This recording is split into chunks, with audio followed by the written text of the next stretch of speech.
Hey guys, so I'm going to do a little top 10 list today. These are my top 10 favorite A New Hope figures that I have from Star Wars. So it's kind of a mix here. And I'm going to start with Wolfman.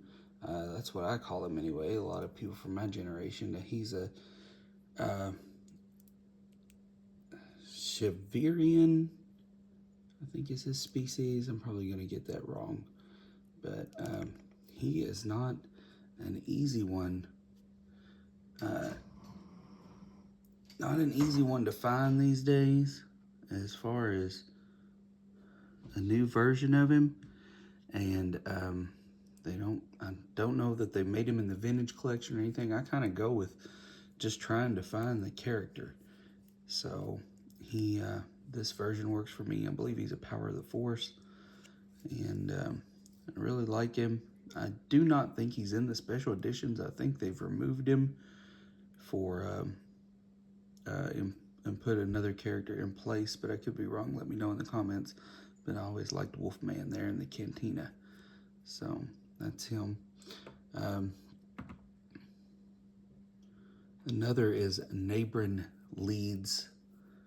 I'm probably going to get his species wrong too. I think he's a Morsian or Morcine, something like that. Just the look of these Cantina aliens. The Cantina is so fun and just full of fun species. It right away, as soon as Luke and Obi-Wan walked in there, you knew that Star Wars was much bigger and much more vast than you at first thought when you were watching it, just by seeing all these aliens. And it was so cool. All these aliens have their own worlds, have their own species, have their own stories to tell. And that was what was so neat about them. And it's what's missing about Star Wars a lot these days is just a lot of the aliens. I think we're a little too focused on trying to get humans in there, and humans are cool, but there's so many cool aliens in Star Wars. Another one is from Tatooine, Garandin. You might recall him from being the spy. So I do have a little background on him. He's the Mos Eisley spy, of course. He's a greedy and immoral Kubaz from the planet Kumbindi. He's a paid informant who works for the highest bidder. In Mos Eisley, the Imperial authorities hire Garandin to locate two missing droids. The lowlife spy quickly picks up the trail of Luke Skywalker, Obi-Wan Kenobi, R2-D2, and C-3PO. He has various affiliations, and he has a long trunk which uses to dine on his favorite delicacy, insects. So he always had a fun look to him. I like this. The sound he made too. He has something here in his hand. What is that? Is that his communicator? Thermal detonator? Not sure.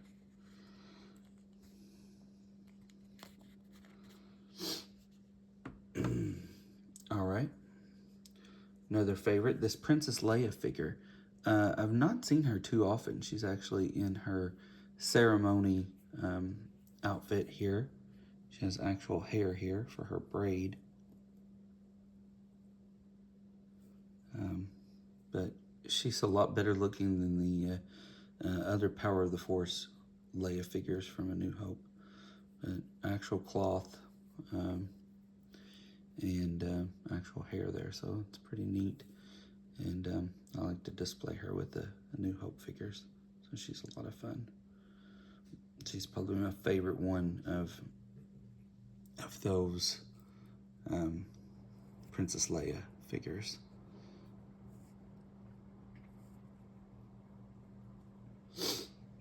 I'll say everybody knows something about Princess Leia, but if not, we could do a little rundown of Princess Leia, I guess. Let's see. I've got a handy dandy book here. So she was raised on Alderaan by her adoptive father, Bail Organa, Leia was well prepared for her royal position, used her high-placed connections whenever she could to aid the Alliance. During the decades of peace that followed the destruction of the Empire, Leia is able to concentrate on her new family, but as the galaxy once again undergoes turmoil, she returns to her role as a military commander. Leia was a key command figure in the Rebel Alliance, overseeing important missions and planning strategy alongside General Riken and other Alliance leaders. In Echo Base on Hoth, Leia peered intently at the scanners, alert to any signs of Imperial detection. So, of course, her home world is Alderaan, her adoptive father, Bail Organa.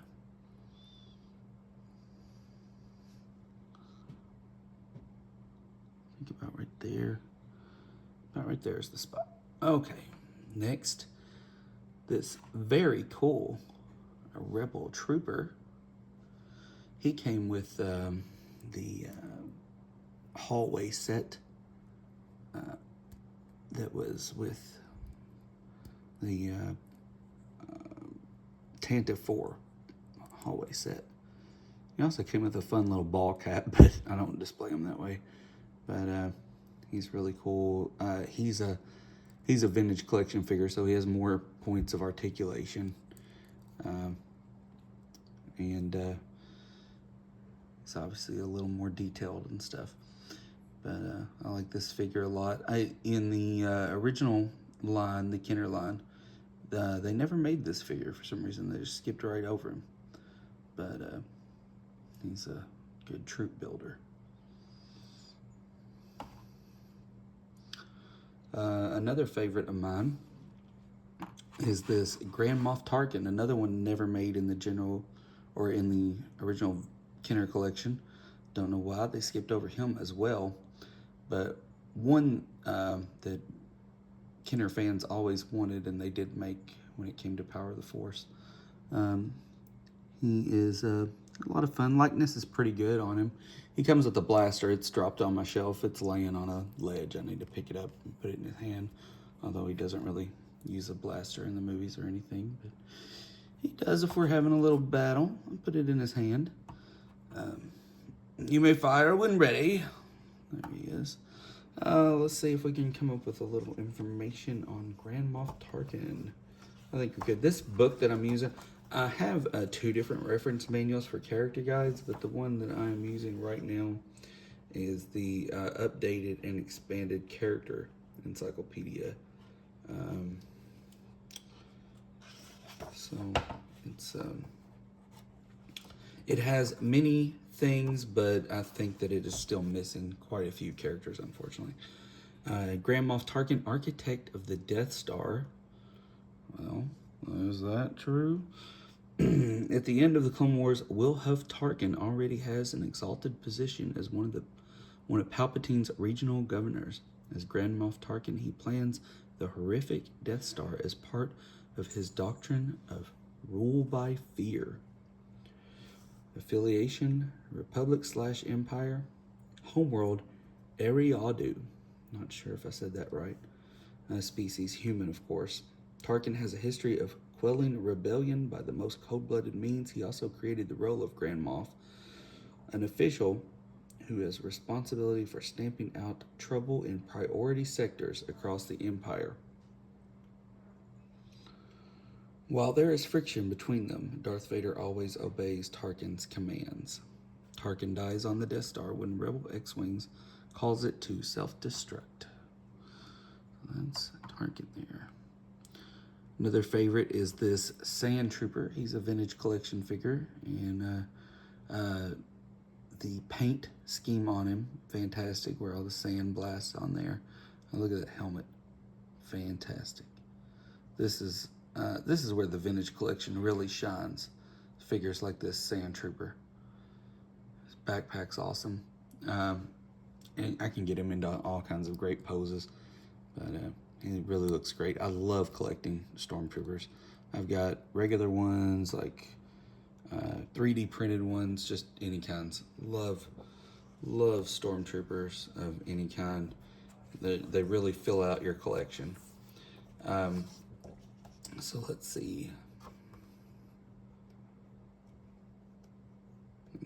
little extra info on a sand trooper. They're specialized Imperial stormtroopers trained to adapt desert environments. They are equipped with armor and weapons for use in hot, dry climates. Their armor uses advanced cooling systems, and their helmets have built-in polarized lenses to reduce sun glare. Sand troopers wear shoulder pauldrons, which indicate rank. Regular sand troopers' pauldrons are black, while sergeants wear white pauldrons. Squad leaders, who lead units of 7 troopers, wear orange pauldrons. So this is a squad leader right here. Next up, we've got this Obi-Wan Kenobi figure. This is kind of like him when he's in the hut, in his in the homestead there, and he's, you know, giving Luke his lightsaber and whatnot. So he's pretty cool. He's a pretty cool figure. I just like the look of him, like the simplicity of this figure, and the non-robe look of him, like his lightsaber. The look of the face is good. It's good, simple design. A step up from the original, obviously, but it works. Has the right color lightsaber. You know, I guess if you don't know much about Obi-Wan Kenobi, he's a legendary Jedi Master. A truly great Jedi who finds himself at the heart of galactic turmoil as the Republic unravels and finally collapses. Although cautious by nature, Kenobi has a healthy independent streak and truly formidable lightsaber skills. Kenobi's path is destined to lead in a very different direction to that of the Jedi partner Anakin Skywalker. After Order 66, Kenobi helps protect Luke and Leia. For many years, he remains in hiding on Tatooine, watching over Luke Skywalker, the last hope for the ancient Jedi Order.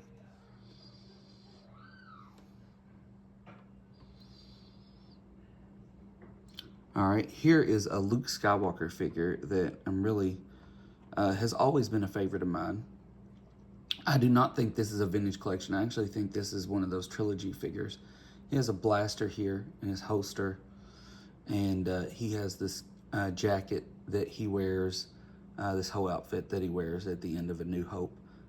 This is like, he's won the battle, and this is the Luke that you might take on an adventure post A New Hope and pre-Empire Strikes Back. This is the Luke you would take into your toy battles then. So he's a really cool figure. I like him a lot. And finally, this C-3PO, which is actually when I started collecting 3.75-inch figures. Again, this is the first one that I got and just randomly kept him out of a group, and I just like this this look from where he's got all this sand and battle damage on him, and he's just a lot of fun. I'm trying to see what year he's from actually, because I do not know. He's a Kenner 98 figure, but I think he's just right. I have several C-3PO figures. I like that character a lot. So I'm going to try to line them up here. These are my favorite 10.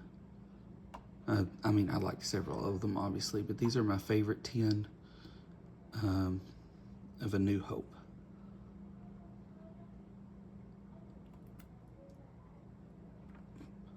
I don't know that these guys up right here will stand up. They may.